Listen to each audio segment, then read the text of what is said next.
ঢাকার ভিতরে অনেকগুলো পাইকারি হোলসেল মার্কেট আছে, কিন্তু আসলে আমরা অনেকে জানি না যে কোন জায়গায় কোন প্রোডাক্ট পাওয়া যায়। যারা নতুন ব্যবসা করে তারা অনেক ঘোরাঘুরি করেও প্রোডাক্টের সোর্সিং কিন্তু করতে পারে না। তাদের জন্যই মূলত আজকে আমার এই ভিডিওটি। এর আগে ঢাকার হোলসেল মার্কেট নিয়ে একটি ভিডিও রয়েছে, আপনারা চাইলে তা দেখে নিতে পারেন। আজকে আমি দেখাবো ঢাকার আরও 5টি পাইকারি মার্কেট, যেখান থেকে আপনি আপনার প্রোডাক্টগুলো একদম পাইকারিতে নিয়ে কিন্তু ব্যবসা শুরু করতে পারবেন। 1 নম্বর হচ্ছে কাঁসা, পিতল ও তামার প্রোডাক্ট কোথায় পাওয়া যায়।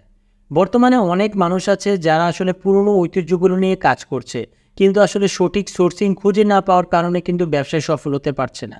কাঁসা পিতলের প্রোডাক্টের জন্য সবচেয়ে জনপ্রিয় জায়গা হচ্ছে পুরান ঢাকার শাঁখারী বাজার, বাংলা বাজার এবং ঢাকার চক বাজারের মিটফোর্ড রোড।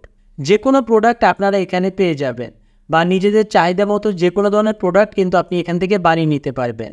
শাঁখারী বাজার প্রতিদিনই খোলা থাকে, বাংলা বাজার এবং চক বাজার শুক্রবার ছাড়া মোটামুটি প্রতিদিনই আপনি সকাল 10টা থেকে সন্ধ্যা 8টা পর্যন্ত আপনি খোলা পাবেন। 2 নম্বর হচ্ছে কাঁটাবন। আমরা অনেকেই জানি ঢাকার ভিতর পশু পাখির সবচেয়ে বড় মার্কেট হচ্ছে কাঁটাবন। দেশি বিদেশি অনেক ধরনের পশু পাখি বা এদের চিকিৎসা করার জন্য আপনি বিভিন্ন ধরনের জিনিস কিন্তু এই মার্কেটে বা এই বাজারে কিন্তু আপনি পেয়ে যাবেন। এছাড়া কাঁটাবন কিন্তু আরও কিছু হোলসেল প্রোডাক্টের জন্য বিখ্যাত, যা আমরা কিন্তু অনেকেই জানি না। কাঁটাবনে আপনি বিভিন্ন ইসলামিক বইপত্র, বোরকা, হিজাব, তারপর হচ্ছে বিভিন্ন ধরনের সুগন্ধি, সিডি, জায়নামাজ, এগুলো কিন্তু আপনি একদম পাইকারি দামে এখান থেকে নিয়ে ব্যবসা করতে পারবেন। 3 নম্বর হচ্ছে গুলিস্তান বঙ্গবন্ধু স্টেডিয়াম মার্কেট। নতুন পুরাতন মোবাইল, কম্পিউটার অ্যাক্সেসরিজ বা বিভিন্ন ধরনের ইলেকট্রনিক অ্যাক্সেসরিজ সহ মোটামুটি প্রায় 1000-এর উপর দোকান আপনি এখানে রয়েছে। এছাড়া আপনি যদি ওখানে যান দেখবেন ফুটপাতেও অনেক ধরনের দোকান রয়েছে, বিভিন্ন ধরনের, বিশেষ করে এটাকে অনেকে চোরাই মার্কেট বলে, কারণ আপনার চুরি যাওয়া যে কোনো ধরনের জিনিস কিন্তু আপনি এখানে পেয়ে যাবেন। এছাড়া এখানে বিভিন্ন ধরনের air condition, fridge, LED TV, filter, fan, charger, camera, দেশি বিদেশি যে কোনো ধরনের প্রোডাক্ট কিন্তু আপনি এখান থেকে কম দামে কিনতে পারবেন।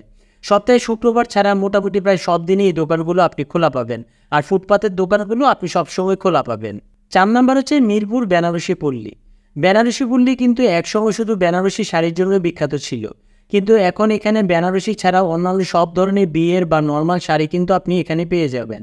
এছাড়াও আপনার বিয়ের সম্পূর্ণ কেনাকাটা আপনি এই বেনারসি পল্লী থেকেই কিন্তু করতে পারবেন। প্রতি রবিবার ছাড়া প্রায় প্রতিদিনই আপনি সকাল 10টা থেকে সন্ধ্যা পর্যন্ত আপনি এই দোকানগুলো কিন্তু খোলা পাবেন। 5 নম্বর হচ্ছে বাইতুল মোকাররম মার্কেট।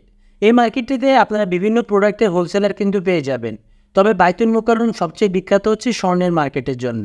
দেশের বিভিন্ন জায়গা থেকে অনেক মানুষ এখানে বিয়ে শাদী বা অন্যান্য অনুষ্ঠানের জন্য কিন্তু স্বর্ণ কিনতে আসে। বাইতুল মোকাররমের 2য় তলায় হচ্ছে মূলত স্বর্ণের দোকানগুলো রয়েছে। এছাড়া এখানে আপনি ব্যাগ, লাকেজ, ঘড়ি, চশমা, বিভিন্ন ধরনের কোকারিজ আইটেম, বাচ্চাদের খেলনা, এরকম প্রায় অনেক ধরনের হোলসেলার কিন্তু আপনি এখানে পেয়ে যাবেন। এই মার্কেটে ইসলামী ফাউন্ডেশনের বই বিক্রয় কেন্দ্র সহ আরও অনেক ধরনের আতর, টুপি, বোরকা, সিডি, ডিভিডির ছোট বড় প্রায় অনেকগুলো দোকান রয়েছে। বৃহস্পতিবার ছাড়া বাকি দিনগুলো আপনি সকাল সন্ধ্যায় এই দোকানগুলো কিন্তু প্রতিদিনই খোলা পাবেন।